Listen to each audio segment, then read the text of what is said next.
What's tonight, folks? If this team get beat, we in the final four. He's a poor man LeBron, bro, when it comes to trades. It's like you guys look at, KD, what you go down 3 games, it's a quick sweep. Not cap if you want to. Cap if you want to. Cap if you want to. You know what's in me. When I said that they let James Harden do the same thing and let Kevin Durant do the same thing, and they're essentially letting James Harden do the same thing again. It'll cause a quick freeze. I said Kevin Durant should have took a 50-50 blame, and Westbrook should have took a 50-50 blame too. MJ fade away with the eyes closed.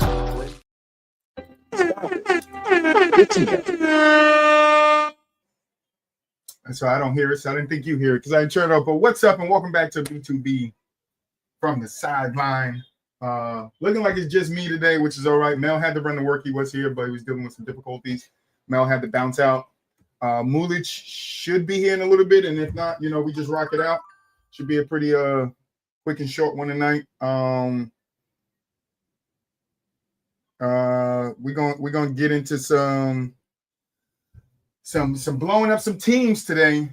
We're gonna start with OKC. We ain't blowing OKC up, but rumor around the league is that a lot of people are a little upset or in panic mode, as they say, because OKC has 2 first-round draft picks this upcoming draft, and I'm sitting at 20-1 right now.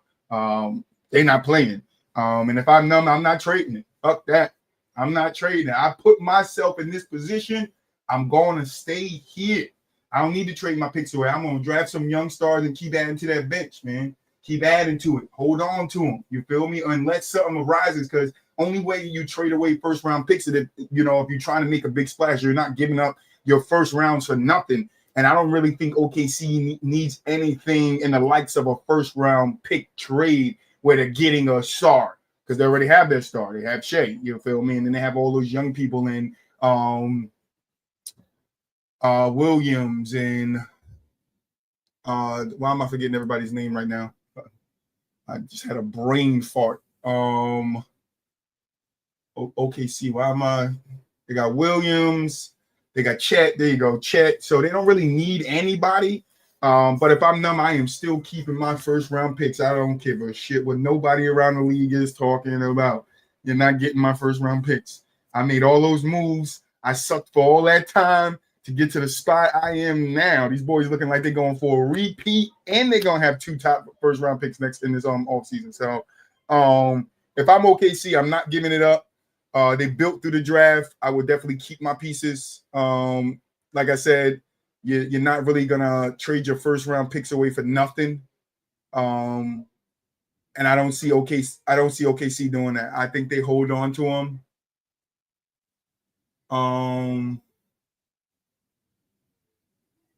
Yeah, because it doesn't happen all the time. I don't think there's a time I remember where a top team or championship team or a team that just came up with the championship had 2 first round picks.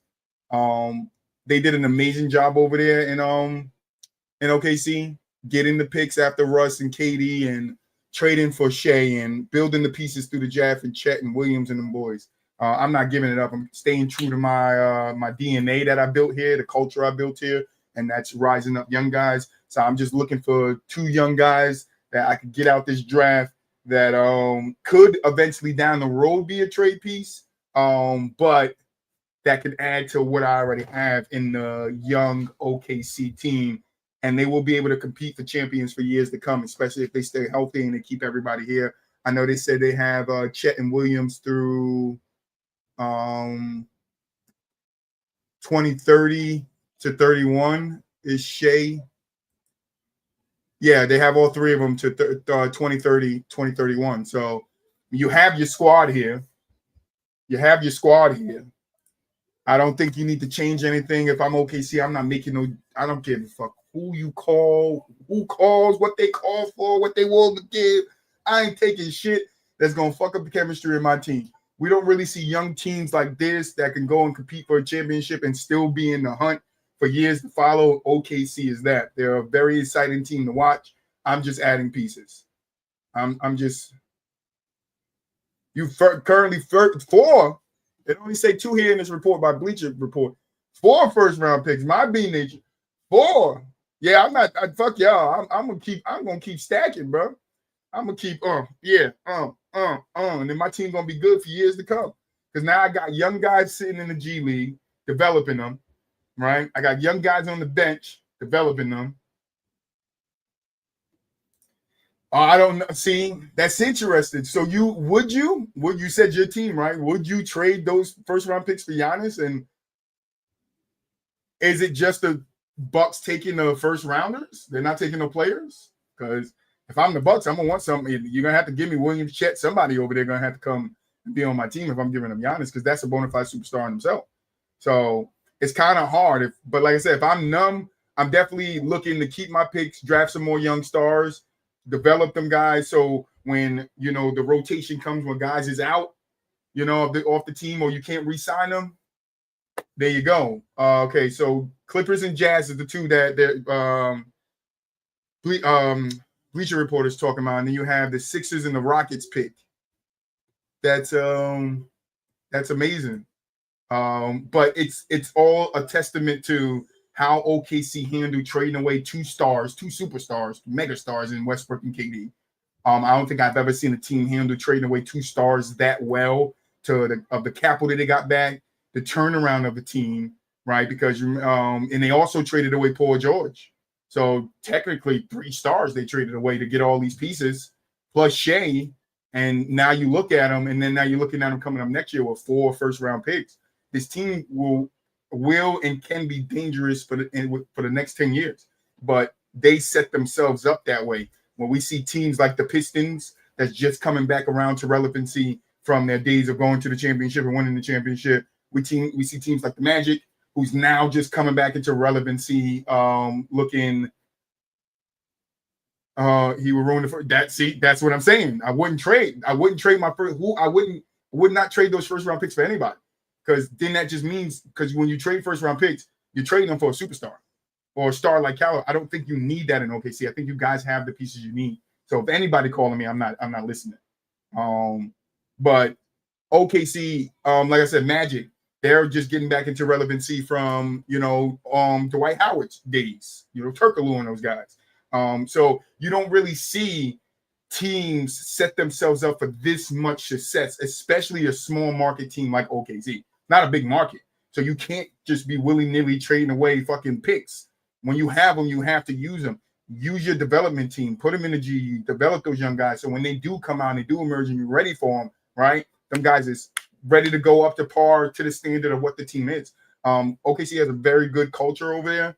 And you just can't knock what they have done in these last, 8 to 10 years. Moving 2 stars, 3 stars in Paul George, I say it again, and coming out with the turnout that they had to coming in and winning the championship. I think most of those guys over there was under 25 or something close to that. So that's not an easy defeat. Young teams rarely win championships. Those guys got it done, and now they're 20, 21, kicking the league ass. They're showing people it was not a fluke. We are here. We are them. And you guys are going to have to go through us to get done what you ultimately want to achieve, and that's winning the championship. I would like to see who they're looking at. Nature, do you know who you guys are looking at? Who would you take if you are using those picks to draft? Because you get it right, and like I said, you set for the next 10 years. OKC be the team, and I'm not saying they win titles for the next 10 years, but they could win titles within the next 10 years. They've got one now. If they don't repeat this year, they could be back in the real contendership in next 2 years, 3 years, because they're that good. I do think there's other teams that are in the hunt. I think if the Nuggets are healthy in the playoffs, that is a team you got to watch out for. The Lakers are playing very well right now. Don't know how that translates to the playoffs. We'll have to wait and see that.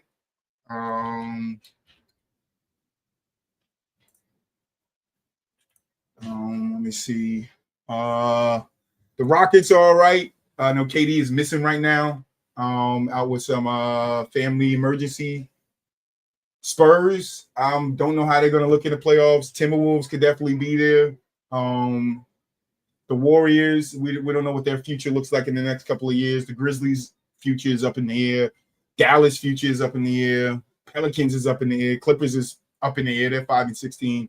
I'm going to talk about them in a little bit because they might be looking to blow that up over there. See, you got some quality guys right there. Quality guys right there. You get on that team, they'll fit right in. Young guys, the culture is there. You definitely could push those guys to fit in, rather than come in and mess up, fit into what the culture is there. But yeah, right now I think OKC is the favorite in the West. Don't really believe in the Lakers. Rockets could be there if KD is there. I would not sleep on them when they get Fred VanVleet back. Aman Thompson and Sangoon over there. Crazy mix of guys over there.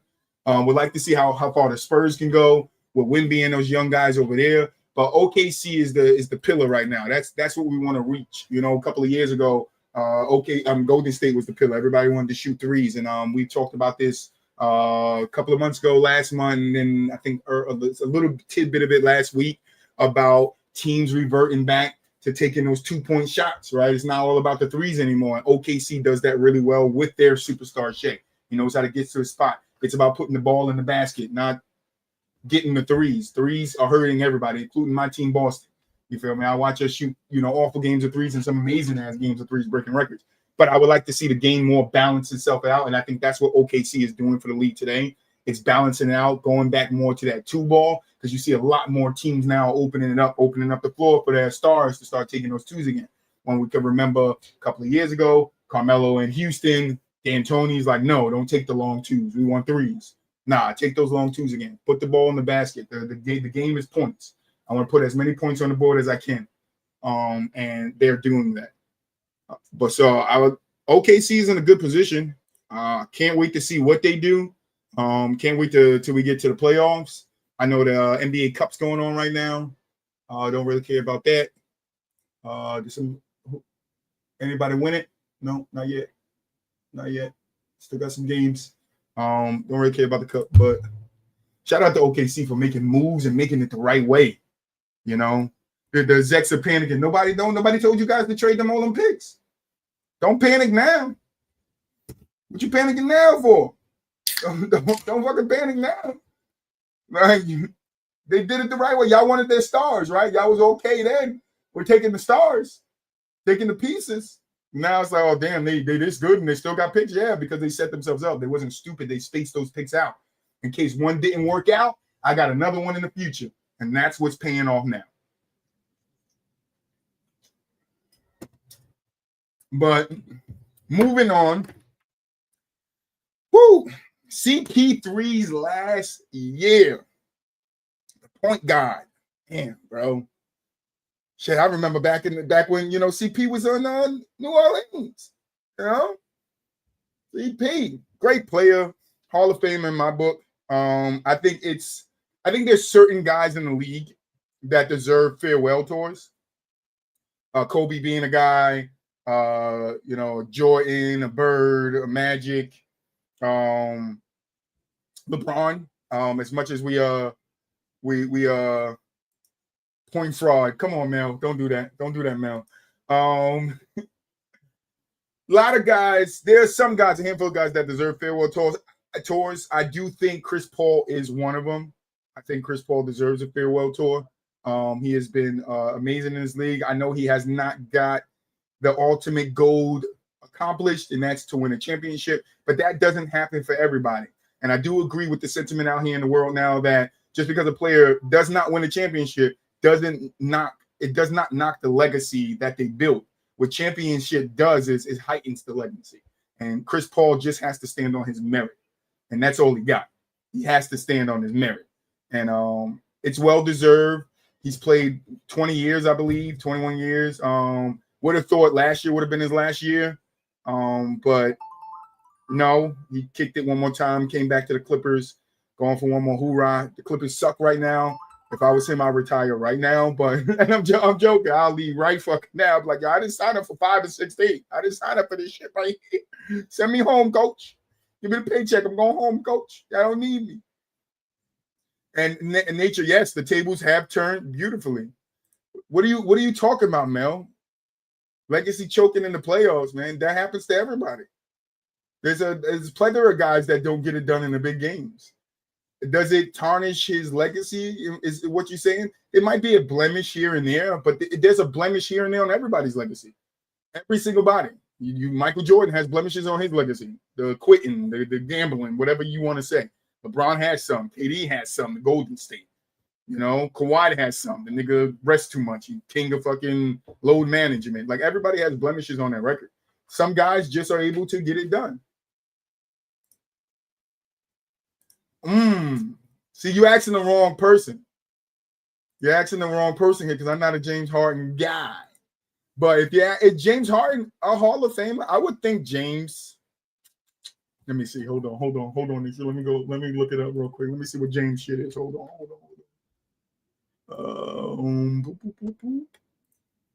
Let's see real quick. All right, so he's 11-time All-Star, 3-time scoring champ, 2-time assist champ, 8-time All-NBA, All-Rookie, 6-man, MVP, and he made the top 75. Right?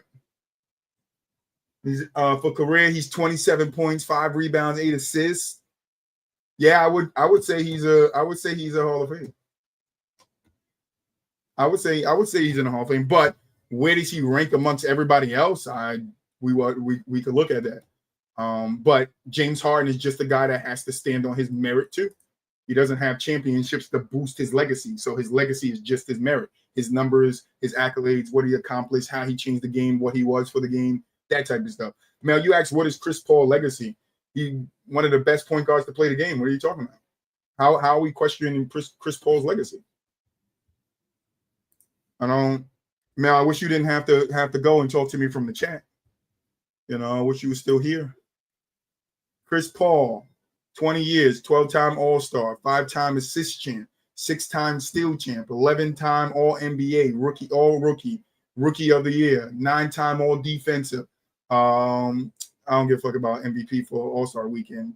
Top 75. What do you mean top 20? He could be a top 20. We could do the ranking. See where we put Chris Paul. Career averages 16.8, 4.4 rebounds, and 9 assists. I would definitely say with his accolades, they boosted up a lot. But to stand on his merit, I would definitely say Chris Paul would be in. We will be seeing him entered into the Hall of Fame now. No matter how much you call him a fraud, what you want to call him. No, he did not achieve the big game. But not everybody does. And that's just what it is. You do get knocked for it. You do get knocked for it. And then we're looking too, you saying what is his legacy, Mel? Chris Paul was in 2007, 2008, he was second in MVP votes. And the next year, 5th. In 2010, 11, he's 13th. In 2011 and 12, he was 3rd. I think that's what that means. 4th, 7th, 6th, 6th in voting. Let me see. Hold on. Let me make sure. Yeah. So we're not gonna sit here and say that he not him. We can't sit there and say that, Mel. So what do you mean his legacy? He's a 9-time all defensive guy. Like, and to be an undersized point guard that he is, to be that good. And we can't knock him because what would have happened if Chris Paul was able to go team up and play with Kobe? Let's not forget that now. He's a Hall of Fame because of numbers and accolades. I said accolades. He not him. But how can he be a Hall of Famer because of numbers when he's the one who put up the numbers, Mel? But he not him. But he him that put up the numbers, Mel. What are we talking about here? You know what his legacy is? His legacy is getting a trade veto because the league was scared it was going to be too good. That's how good Chris Paul was at the time they're going to trade him to the Lakers. What are you talking about? Mel, get your ass back on the screen, man. Tell Mel get his ass up. What are you talking about, Mel? Leave the Chris Paul disrespect is real over here with Mel. What are we talking about, Mel? What are we talking about? The guy has a Hall of Fame career. He's a 9-time all defensive. 9-time, 11-time All-Star, 6-time steal champion, 5-time assist champ. You feel me? Never won an MVP. If he won an MVP, that definitely would have boosted it, but he wasn't winning no MVP in the league. He came in there, too many guys, and that was a lot better than him, you know. But just imagine if Chris Paul was able to go to the Lakers and team up with Kobe, and then he had some championships on his mail. You wouldn't be saying that if there was a Lakers championship there. He would be him, right? He's not just a Hall of Fame off his numbers. He's off the Hall of Fame of what he accomplished in his 20 years. You feel me? First round pick, number 4 overall. You can't say he underachieved like we saying Kenyon Martin underachieved. You feel me, Mel? I can't do that with Chris Paul. Only thing Chris Paul doesn't have is an MVP, a Finals MVP in the Finals, and that's because he couldn't win the Finals. And on top of that, if you want to be real, Mel, if Chris Paul did not get hurt, the Houston 98%, I believe, beats Golden State when they was up 3-2 or 3-1 before he got hurt. I promise you, they beat Golden State that year because if Chris Paul's there helped. So we can't say he didn't do what he needed to do. Yes, injuries, James Harden, stuff like that affects you. But I'm not going to knock his legacy because he didn't. I'm just not going to say he's up there with the greats like Magic and those guys, because those guys are the greats. They're the great. They changed the league. They innovated the position, and then they won championships. That's the one thing Paul can't say is that he didn't win championships. So to me, Paul would definitely fall behind those guys, but I'm definitely putting Paul in the Hall of Fame. That's just me. Paul goes in the Hall of Fame. I'm one of the guys that say Manu deserves to be in the Hall of Fame. I'm definitely going to give that nod to Chris Paul to go to the Hall of Fame. Mel, Mr. Not Chris Paul, but then get mad at me when I go off on Carmelo. All right, Mel. Good luck, CP. Hopefully, like I said, get that farewell tour. You deserve it. Let the league celebrate you for what you has given to it. Sorry you couldn't win no championships. Sorry, we got people like Mel that hates on you. But it's all right. We ain't worried over here, Mel. Top 20 point guard. That's what he is, Mel. I got to see where he fits. Yeah, it was. It was the 73 and Warriors team that the Rockets almost beat. Hey, Mel's a Mulich here. I gotta be by myself no more. Mulich. Talking to myself up in the Hey, you can't be talking to yourself. The chat is lit. What's going on? Well, I was talking to Mel in nature because Mel over here hating on Chris Paul. I'm talking about Chris Paul farewell tour. Mel talking about, you know, what his legacy is. Legacy's choking in the playoffs, and I don't think that's fair to Chris Paul. You feel me? I was gonna say that's not necessarily fair though, bro. Like we gotta. This is not Marvel what ifs. Get the fuck out of here, man. Okay, fire show. Okay, so definitely I understand the plug-in, but anyways, that's not necessarily fair to CP though, bro. I feel like you can't necessarily do that to CP, man. Like he did innovate the game of basketball in his own way, being a super small guard and understanding how to impact the game in his in a way to where it was effective, right? Like we can't deny what he did on defense, right? We can't deny that he did make a lot of the teams that he went to better, right?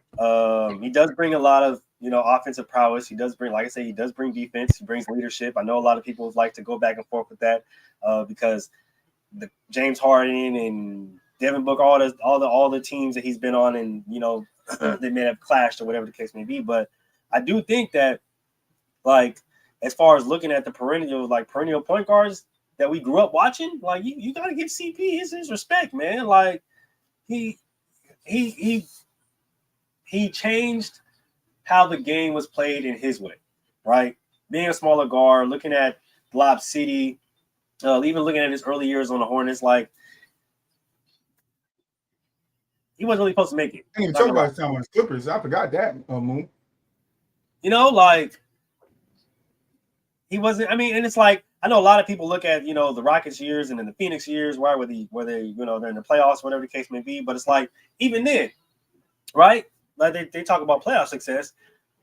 Who's to say, right? And I'm notorious for saying this, but hypotheticals, what ifs, right? Who's to say that if he does stay healthy and I think 2018, 2019, that the Rockets don't go on to beat the Warriors, right? Everybody felt like he was a difference maker. So this nigga said CP 30 teams. That motherfucker Mel. 30 teams is not. Mel is hating. Hold on, where is that? Well, you gotta chill. Mel hating, bro. Mel hating. That boy, Mel hating out this motherfucker, man. Hey Mel, Stop it. hold on. Let me fix that. Get some help. Hold on. Let me That's fix this real quick. crazy. So I mean, we can hear. I don't get it. CP was looked at as one of the best point guards in the game, bro, for as long as he's been in there, right? And the fall off really didn't happen until a few years Stop it. later. Get some help. That's Like, what Mel really, needs to do. right? Mel When needs he to- started to pile Stop up. it. Get some help. Yeah, That's Mel, you Mel. gotta relax, That's bro. You Mel. gotta chill, dog. Chill on that boy CP, man. I understand it low key because I was like that, but then he came to the Warriors, bro, and he was a cool. He was a cool dude. So you know what I mean? Hey, shit, we rock it. You feel me? But CP definitely deserves his farewell tour. That's what I was saying, Moo, to open up this segment. I was saying there's certain guys that Aurora, hurry up and get up. You're disturbing my podcast. Sorry, I had to be a parent real quick. Hey, sometimes we forget that we got a parent. Sometimes I feel you, dog. You should leave the phone out there, bro. Leave the phone out there, bro. I was saying there's certain guys in the league that deserve farewell tours, and Chris Paul is one of them. You agree with that? I feel like CP deserves a farewell tour. Why not? Oh, Mel, you can't do that, Mel. You can't do that, Mel. I feel like CP definitely deserves a farewell tour. Like, you just high level. What? But Draymond's not a role player? Stop it, Mel. Nah, I can't agree with that because CP was for surely a bona fide superstar at one point in time. Like a bona fide superstar. Like he was really legitimately looked at as the best point guard in the league, right? Understandably, right? Without the playoff success, right? We get it. But I do think he deserves a farewell tour. Why not? Everybody getting farewell tours right now, right? And I understand he's not a champion. He didn't win MVP and all that stuff like that. But they called him man the point guard, bro. Like, I feel like in some way, shape, or form, he deserves some love on the outskirt. You feel me? Like, shit. Tell him what it is. He did a lot for the game, especially for smaller guards, bro. Like a lot of smaller guards look up to the CPs, the Stephs, right? Like they didn't. These guys, like these kids growing up nowadays, bro, they didn't get to see the Isaiahs, they didn't get to see the Muggsy Bogses, they didn't get to see those guys, right? So like when we have smaller guards looking up to other smaller guards, like the CPs are going to come up, the Stephs are going to come up, the Isaiah Thomases are going to come up, right? Like the undersized guards are going to be starting to become a thing of the past because of how big a lot of players are coming now, right? And a lot of point forwards and a point center and all of these stuff like that, to where it's positionless basketball, where now you have these smaller guys who can be looked at as more traditional point guards, and they can have guys that they can look up to, like a Steph or like a Isaiah Thomas or like a CP3, right? He's definitely the best point guard in his draft. So I mean, high level role player is crazy, bro. Yeah, now you wild with that. That's exactly what Draymond is. Like, that is crazy. That is absolutely crazy. Mel, that's exactly what Draymond is. And when I said that last week, you had a fit. Draymond's a high level role player, bro. Exactly what it is. You said it so perfectly. Like, I don't think CP is that at all. CP is definitely a star. I don't know if we would say he's a superstar, but he's definitely a star. I mean, rookie. I mean, he's been up there in MVP voting, right? But that's what I just told Mel. 3rd, 4th, 5th, 7th, 6th. Like, he's going stupid in the MVP voting. Like he was doing his thing, man. We can't sit up here and act like his third year he was the runner-up. In his 4th year, he finished top 5. Like I said, when he was on the Hornets, he was 3rd. 9th year, he was 4th. Then 7th, 6th, and 6th in voting. And then you go down to 19 and 20, he was 7th in MVP voting. 2021, he was 5th in MVP voting. How old is he here now? 45? And 21, 22, he fucking finished 9th in voting. Like, the guys finished in top 10 in voting and MVP voting 1, 2, 3, 4, 5, 6, 7, 8, 9, 10 times. At a 20-year career, 10 years out of that, he was top 10 in MVP voting. That's not a high level role player, man. Show me what Draymond finished in. No, I'm sorry, Moo, but show me what Draymond finished, Mel, in MVP voting while he was a star or a superstar, as you called him. Not too much on Draymond. I have to bust out my jersey.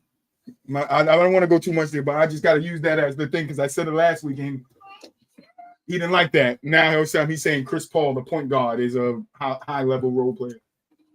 Cut it out, Mel. In year 4, he came in 7th in MVP voting. In year 4, he came in 7th? Yeah. Then what is that, 08, 09? For Draymond, that's to 16, 17. Oh, and Draymond. So he was top 10 once? That was 16, 17. He was top 10 once?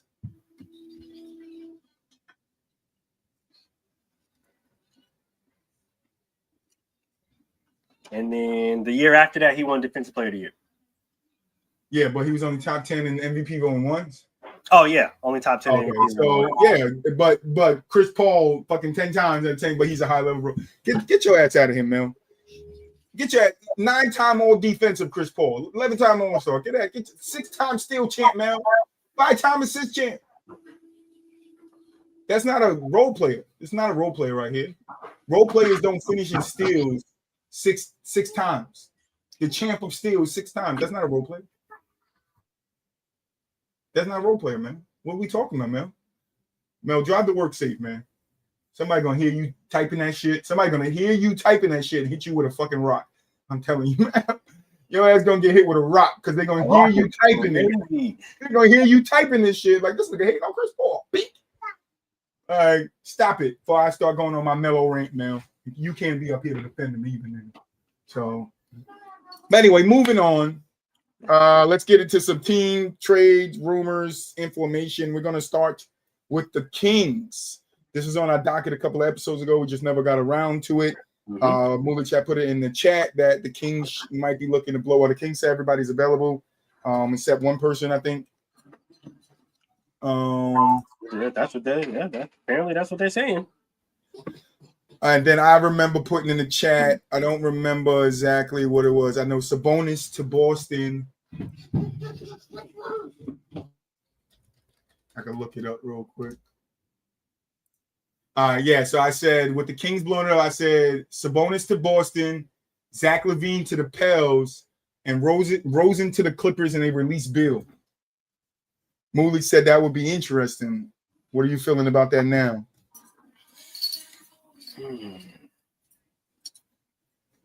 And tell me, guys, in the chat, tell me what you guys would send them. So Sabonis to Boston, I'm not even gonna lie to you. That was the one that was really more interesting because I really think Sabonis would fit really well in Boston. I understand that, and that's the thing. Even though we understand that Sabonis is not a true high-level defender, he wouldn't have to in that Boston system, right? So I think that he'll thrive in that system because they'll really just look. And honestly, if you really think about it, he can go back to his true position in power forward, which means he'll be more dynamic in the scoring aspect as well. So that was the one that was really interesting to me because I'm like, if Boston wanted to add some more like inside scoring and some playmaking, you would definitely go for a Sabonis type player.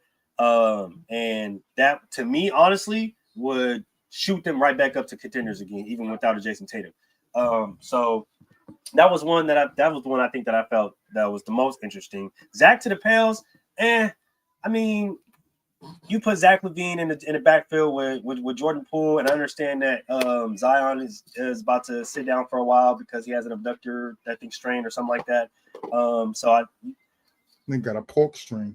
You give them a lot more scoring, but I don't think it helps the Pelicans get any better. I still think that they probably have to move off or find a coach that can really unlock the offensive prowess that is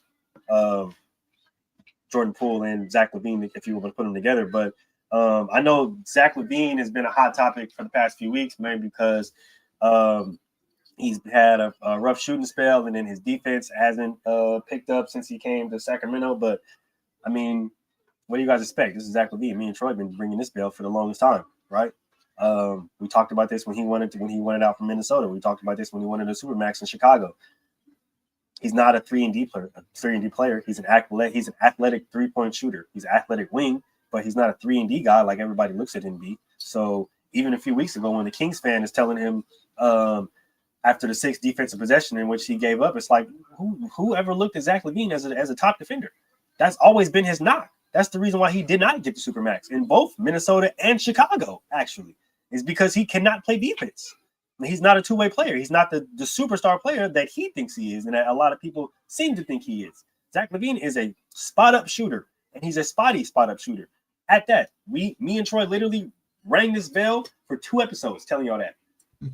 Sure did. Okay? So, Sure did. And then even when they got traded, DeMar and Zach, when they got traded to the Kings, we came on here again and told y'all, why would you recreate Chicago in Sacramento as if anything is going to be any better? It's you just took the same thing, right? You're not using those 2 right. Let me get them, and then you do the same. Let me get them over here in Sac. We gonna like no. You literally took their exact recipe, right? 2 dynamic guards, right, and then a dynamic inside player. That's exactly what you did, and then you act like it's gonna work. So now the Chicago's went younger. They look what? Now they look better. So now the Kings are starting to look. Oh my gosh, that's the hello. We've been telling y'all that since. We told y'all that OKC was on the rise 2 years ago.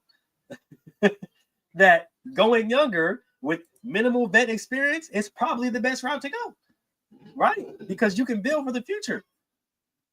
So when it comes to a player like Zach LaVine, it's like you got to understand the type of player you're gonna get and the type of player that he is. And y'all are asking him to do things that he's never been able to do. I think Zach LaVine's been year almost year 10. We've seen that he's been the same exact player. So all of this other stuff, like, no, that's the reason why he did not get the Supermax in the first place. Now, DeMar DeRozan to the Clippers, that one also is interesting because if they do decide to move off of James Harden, then I do think that coming in with DeMar DeRozan, and especially with the way that Tyronn Lue coaches and the way they played last year in the playoffs, would help them tremendously because they lived and died in the mid-range, right?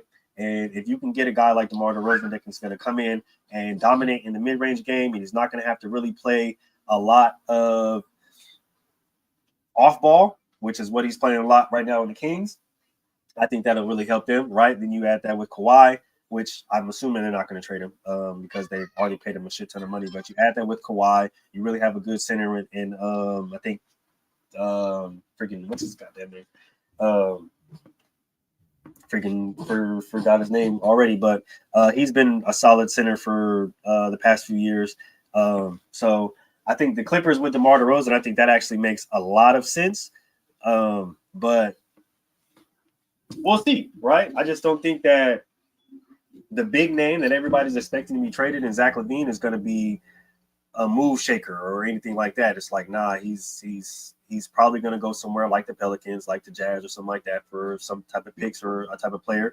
And that's how that's going to go. Most likely, if the Kings were smart, they would do it for picks because I know we're probably going to get into it a little later, but we'll see. We see how OKC is looking right now. So, we talked about that. You missed it. Well, shoot. You see how OKC is sitting right now. They got younger, and they still are not only dominant, but they still have, guess who? The Clippers picks. They have Clippers picks. They have Jazz picks. They have the 76ers pick. And then who else you said, Nature? Let me see. And then they have Clippers, Jazz, Sixers, and Rockets. Yeah. They have 4 first-round picks in the upcoming draft. Yeah. You probably want to take that route. You know what I mean? So if I'm the Kings, if I'm looking at a Sabonis, I'm looking at LaVine, I'm looking at DeMar DeRozan, even a Malik Monk. Yeah. You missed this statement from Nature. This was a true statement. Yeah, no, that's true. That's absolutely true, right? Because it's like, hey, and then Nature said that's who we would take with the picks. There you go.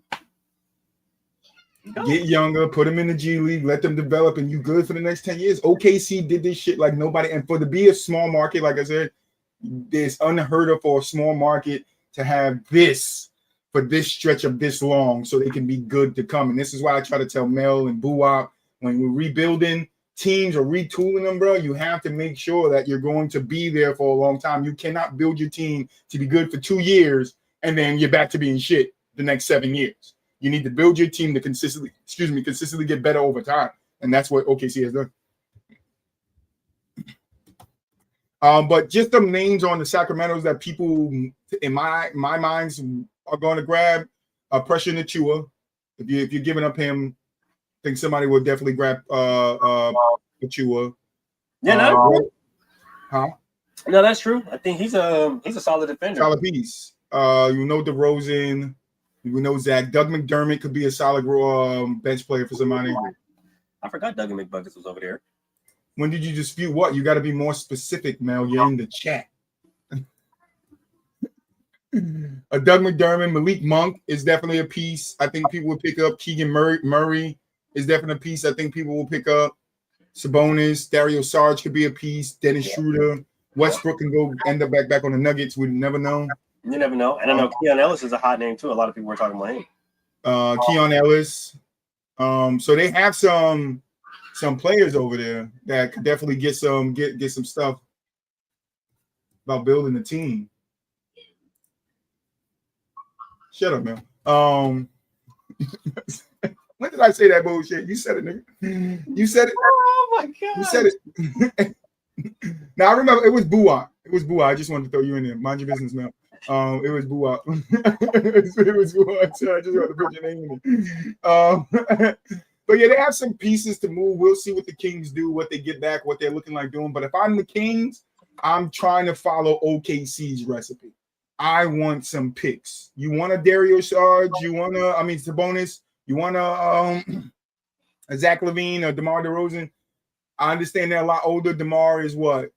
DeMar is 36. Zach is 30. And then Sabonis is 29. But you're still going to have to give me some picks for him because I need to build for my future. You know, I need to build for my future like OKC did. Maybe I'll get lucky like OKC did and get a trade for a guy that's a Shea Gilders that nobody knows of. He's not getting a chance. And I can open that up with the picks that I get after it. The Kings are in a bad spot, though. They've been here for a while. They did get up a little bit, and this is what I'm saying about building, right? Yep. Kings came up, Draymond stepped on a rib, and the Kings went down. And that's just how it happened. How it happens. That's how the cookie crumbles, as they would say, right? Exactly. That's how it happened. Like the Kings was going up, Draymond stepped on the rig, and the Kings went right back down. Like, but it's like they had the recipe, though, bro. Did they not? They did, and they screwed it all up. Like they had the young point guard. They had the young guard. You traded Fox away. You brought in Zach and DeRozan. You kept us the bonus. Like you traded away other pieces that fit what you guys are doing over there, and now you turn around and you guys booty butt cheeks. Gotta do something over there. Yeah. Shit. And then the Clippers. I want to go back into the Clips. Should the Clips blow it up? Move. We know James Harden could be on the move. You said that you don't think that they trade Kawhi, but I actually think they do trade Kawhi. That would be crazy, but I mean, we've seen crazier things happen. I think they do trade Kawhi. What are you talking about now, Mel? Who? Draymond Green? Sorry, man. The lines today, huh, Mel? Nigga quoting songs. No one man should have all that power. Get your ass out of here, man. You make the he got the one-liners today. Now get your ass out of here. But yeah, so what are you thinking the Clippers are gonna do over there, Moon? See, I'm not gonna lie, they're kind of in a tough spot, and I think it mainly has to do with them not having a bench anymore, bro. Like if you look at it back in the past, right? The Clippers always had a really solid roster, like top to bottom. Traded away Norman Powell. You know what I mean? Traded away Norman Powell. Then they traded away Bobby Jackson, right? Like, I mean, you got a John Collins, which I mean, you obviously do something with. We know Kawhi, right? But like I said, I don't know. I don't think they would trade Kawhi, but like we've seen crazy shit happen, so we don't know. Ivica Zubac, he's been playing really well for the past few years. So obviously he can be a solid trade piece. Maybe Chris Dunn. We've seen Bogdan Bogdanović in move around the league. So obviously, you probably use him as a trade piece as well. But I know the big name that everybody's kind of waiting and expecting is James Harden, and where he might end up and where he might go. That is tough. I'm not gonna lie to you. What I do see though, and this may be crazy, but like I said, we've seen crazier shit happen. So we can't rule anything out. What if he goes to Charlotte and the Clippers bring in LaMelo?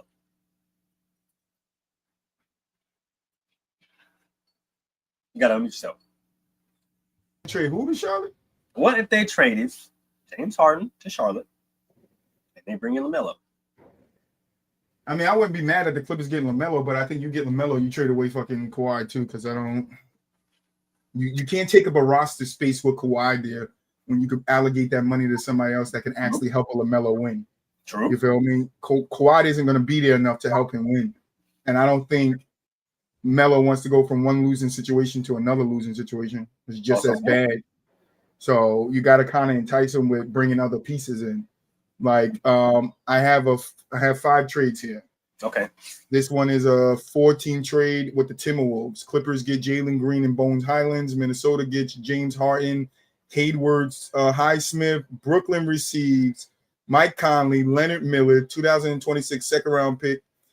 Second most favorable to Dallas, OKC, Philly, or Phoenix. Memphis 2026 second round pick, protected number 43 to 60 via LA Clippers. Cleveland's 2027 second round pick via Minnesota, and then the Phoenix Suns receive Julius Randle.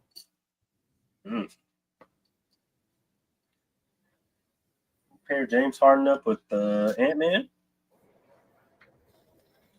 Definitely give him some more scoring over there. Take the ball out of Ant-Man's hands a lot. So I don't think that's too bad of a mix. True. You still got Gobert. You still got a really solid wing in Jaden McDaniels. So there's that. I'm not mad at that. You give Devin Booker a little bit of help down there in Phoenix.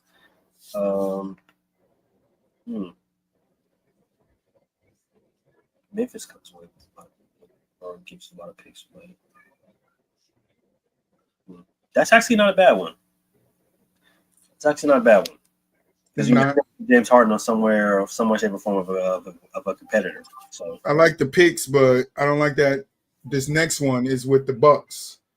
I don't like how much the Clippers receiving for James Harden in this one. Kyle Kuzma, Gary Harris, Kevin Porter Jr., the 2030 first round swap, least favorable to Minnesota, Portland, and the 2031 first round pick lottery protected. I don't like all that for James Harden. Yeah, no, I think that might be a little bit. That's actually too much. It's way too much for James Harden at his age. Yeah, but you don't really know how he's going to show up in the playoffs either, because that's always been the big problem. Right, and then they got another one that I think is a little bit more favorable. Clippers receive Trae Young, James Harden to Atlanta with Brooke Lopez and the 2030 first round pick and the 2031 first round swap. See, the picks is what throws me off there. True. Yeah. I'm not giving up a 2030 first round pick for James Harden at this point in his career. Yeah, nah. That's just me. I'm not doing it. And I'm not 30 round first pick swap. I'm not doing that. Not for it would have to be players, because I'm not giving up picks for somebody of that. Right. And I understand the trade, and why Atlanta is getting is because they're giving up Trae Young. Wait, so okay, yeah. No, I might do it because of then Atlanta. So Clippers are giving up so much with James Harden. That's my problem. Okay. They're giving up James Harden plus 2 first round picks for Trae Young. I don't even know if Trae's worth that. I don't even know if Trae's worth that. Debatable, I guess. And then they got the Detroit Pistons. The Clippers received Tobias Harris, Jalen Ivory, Marcus Caesar, 2026 first round pick, top 10 protected, turns into 2 seconds if not converted or whatever. And then Pistons received James Harden and Brooke Lopez. That would help the Pistons a lot. Yeah, and then the picks aren't too bad. I just don't like that top 10 protected. Yeah, but then at the same time, I like the Pistons squad though, and I think they don't need a guy like James Harden. They really don't think. Exactly. Yeah, I don't know. I don't really like that one. I don't like that one. No, because I think the Pistons are really solid right now. I just think if they add like another young dynamic guard, maybe, or even like a small or forward or something like that, then I think that they'll be in true business. But I don't like adding aging James Harden to a young budding Piston squad. Though.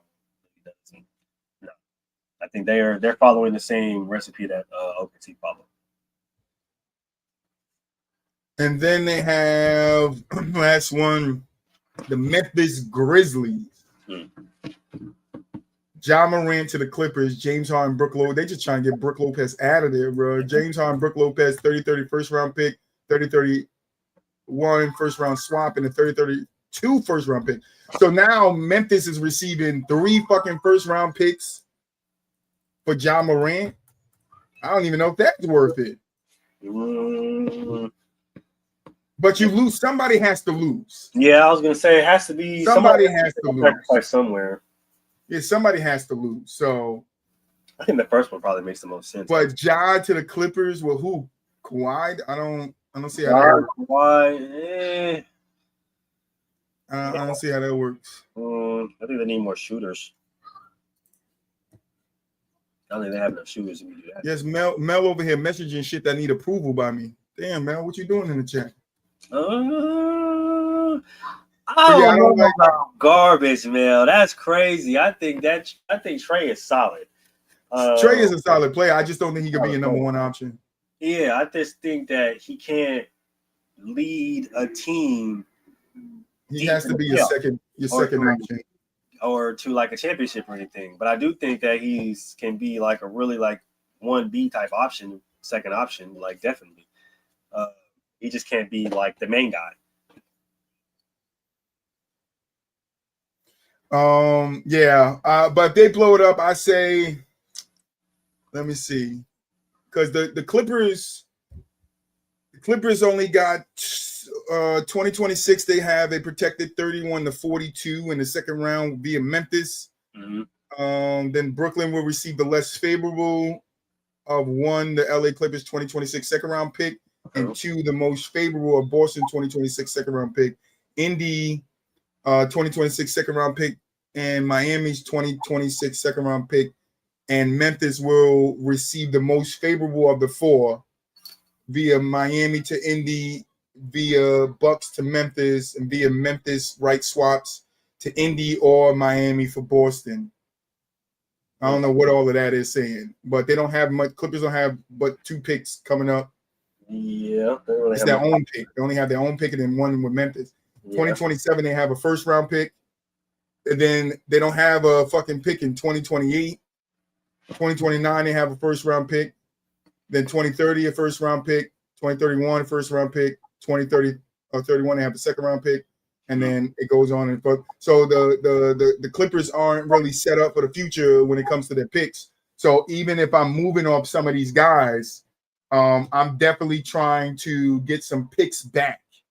So if I'm moving off James Harden, I'm not just trading James Harden and Brook Lopez. You're gonna have to give me some picks back, and I know they're not gonna be high quality picks. It's the same as if you draft if you trade for Kawhi, you're gonna have to give me some picks back. Probably not gonna be high value picks, but Clippers definitely need to up their stock in the draft. Some noticeable names for them that people might want: James Harden, Kawhi Leonard, Zubac is a big name if they're willing to trade him. Some people might grab Brook Lopez. I don't see him lasting too much longer. Derrick Jones Jr., great, might be a good pickup. Christian Dunn, I don't know. John Collins could be a good fit somewhere.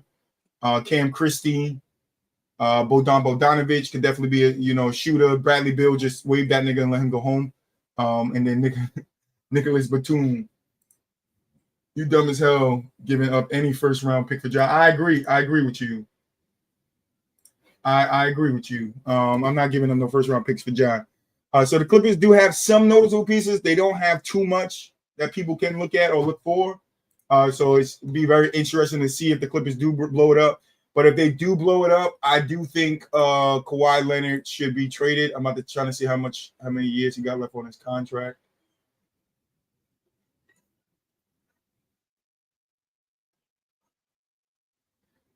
Boo, boo, boo, boo, boo, boo, boo.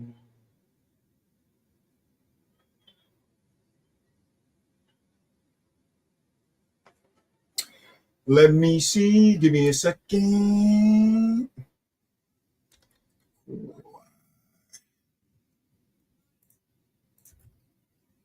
Contract.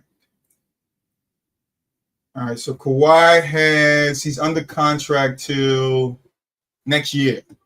Well, he'll be making $50 million. Damn dollars. Damn shit. Fuck. Shit. Damn. Damn. Damn. Kawhi's making 50 this year and 50 next year. Damn. That's why I said I don't know if they would trade him because they paying him a shit ton of money. Who the fuck paid him 50 though? Damn. They might not be able to trade him paying him that. Yeah, because I don't know who's gonna take on that contract. $50 million. $50 million. Yeah, no. That's That's only play 2/3 of the season. He got that massive ass contract, bro. And then I think he just signed it like a year ago, 2 years ago? 2021, he signed a 4-year, $176 million contract. Gracious. Yeah, see? That's the reason why. That's the only reason why I say I feel like they would be reluctant to trade him because, bro, they paying him out the ass right now. This nigga, he started off on a 4-year, $8 million contract. That was his rookie contract. Then the nigga, 2015 to 2019, his extension was 5 years, $94 million. You feel me? And then, it's 3 years, $103 million. This nigga just climbing. And then it went from 103 to $176 million. Nigga making $50 million to sit on the bench. He's not even at the games. I mean, he's not even at the games, bro. Share it with me. Fuck that. Share it with me. Share with me. Share that motherfucker with me. 50 million? Damn, Kawhi. Highway robbery, nigga, at his finest. I mean, he did play yesterday. They got their ass beat though. Damn, bro. Fuck. But Kawhi is almost done. So maybe you don't trade Kawhi. Maybe you wait to blow it up. I don't know. Probably, yeah, because you don't want to trade Kawhi instead of having to be paying him that money. And then you could waive him, give him a buyout, but then you got to pay all that shit up front. Unless you fucking stretch him. You know they like stretching niggas now, and I'm no pause. I'm not saying it. That's true. They like stretching them now. Look at Lou Ardang. He was the king of getting stretched. Pause. There was somebody else who just who contract literally just ended or something like that. Luau's. Because Luau's just ended a couple of years ago. Yeah, because with the Lakers a couple of years ago. Yeah.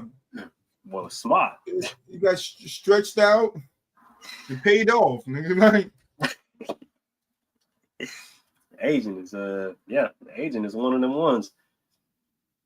But yeah, no, that's the only reason why I feel like they wouldn't trade Kawhi because they're paying him that much money. But James Harden, I feel like everybody else, along with James Harden, they're basically expendable, especially if the Clippers want to regain the competitiveness that they were last year or that they had been the past few years. Kevin Garnett received a multi-million-dollar salary from the Boston after retiring. Chris Bosh continued receiving payments from Miami Heat after he finished retiring, but that was different because he had to go. Larry Sanders received annual paychecks from the Bucks after he stopped playing for them. Monte Ellis was on Pacers payroll for years after his final season because of his contract. Stretch these niggas out. Stretch them out, man. Stretch them out. Give him like $1 million to $500,000 a year or some shit like that. I don't know. Yeah, stretch him out. Fuck that. 11 players still being played by their old teams. Tim Duncan. How much they still paying him? $1.8 million annually from 2016-17 through 2018-19. Okay. That's a football player. That's just Jay Cutler. Tony Romo still getting paid by the Cowboys. Yeah, that's true. Damn. Josh Smith. His just ended 19-20. He was getting paid $5.3 million annually by the Pistons through 15 to 20, 5 years. And they got 5 years of annual checks. Sweet. Damn. And was chilling. What? Oh my goodness. Steve Young was still getting paid by the Los Angeles Express, the USFL football team. That's actually He was 43 years old. He signed a $40 million contract in '84. That's crazy. That's actually crazy. And there's a bunch of baseball players. I'm not saying their names. You know, baseball player names can sit over here. But yeah, stretch him out. Get Kawhi up out of there. I think it's about time for him to go on his farewell tour either. You know, I don't even know if he deserved one. I mean, shoot. A lot of people say he really didn't play a lot after winning his championship. I don't know if I would say Kawhi. Hey, Mel, you think Kawhi deserved the farewell tour? It's a fair question. The bootlegged glove, the 99-cent store glove. You know, he wasn't Gary Payton, but you know, he had some type of glove on. A lot of people may feel like Kawhi didn't, do enough after his second championship. So, I mean, I get the word to it. I mean, you can say that. You can say that. Anything else you want to add? I'm done with my docket. We can't edit the tier list because Mel's not here. Mel's the only one that won't stay to get his 2 changes in. So, not presently at the moment, man. We're gonna do. I know we're gonna do tier lists when everybody Mel gets here. I know we probably gonna run way too early, like MVP and stuff predictions again. Yeah, that'll be coming up soon. Season 3 will drop soon too. I'm gonna switch over to season 3 soon. Yep, and then on top of that, I know we're getting into the winter months, so that weak ass All-Star weekend is coming up. So yeah, The weak ass world versus the US. Not enough players to fit out the roster the way they want, but we're gonna make it happen. And there's gonna be some snubs from the All-Star week that deserve to be All-Stars, but not going to be All-Stars because we got to fit 5 more European players over here because not all the European players is good. That's going to get voted in All-Star. That's going to be 19 American, 5 fucking Australians, and they're going to be like, hey, we got to fit it in. I mean, it's going to be like 5 people from like, what is it, like, where they at, Croatia or Lithuania, wherever the fuck Luka and them is from. So it's going to be like all 5 of them, right? And then maybe like 2 Frenchmen because you got Wemby. Or actually, no. What I think is they're gonna have the Lithuanians, right? They're gonna have Luka and they're gonna have Jokic. And then they're gonna have Giannis, somebody from Greece. And then let me see, Wemby from France. I need one more, like who's at the top of the level right now. Because I already got Luka. Who from like Canada or something? Well, no, you can probably get like Pascal. I ain't gonna lie to you. Well, I don't know. I think Pascal from the US. Let me see. What you say? I'm sorry, I had to go check on my duties. Nah, I was just trying to build like a starting lineup of the international players. I know it's gonna have Giannis. I know it's gonna have Luka. I know it's gonna have Jokic, Wemby. Let me see. I'm trying to think of like a solid 5th. Oh well, okay. Never mind. I guess Shea's probably gonna be that 5th. Yeah, it ain't gonna be enough, but fuck it. Yeah, we're gonna have to talk about it again. SGA's from Canada, so he's gonna be that 5th. Does that rule count for the All-Star game, or does that rule count for post NBA accolades? Because I know if you don't play a certain amount of games, you can't be. Actually, no, it does count for All-Star. He's gonna be All-Star, yep. Because I remember John Morant, yep. He missed the All-Star week because he wasn't gonna be back in time after his suspension. Yeah, no, that might be true. I don't think they all good enough right now, though. Yeah, I don't think they're good enough, but I guess those are the people they're gonna substitute anything. Get in there. Yeah, I say Lord. Let me see. Shea, Giannis. Well, I don't know. Maybe not Giannis because Giannis is hurt right now. So Shea, Luka, Jokic, Alfred Sengun, and Lauri Markkanen. Bow. Lauri Markkanen?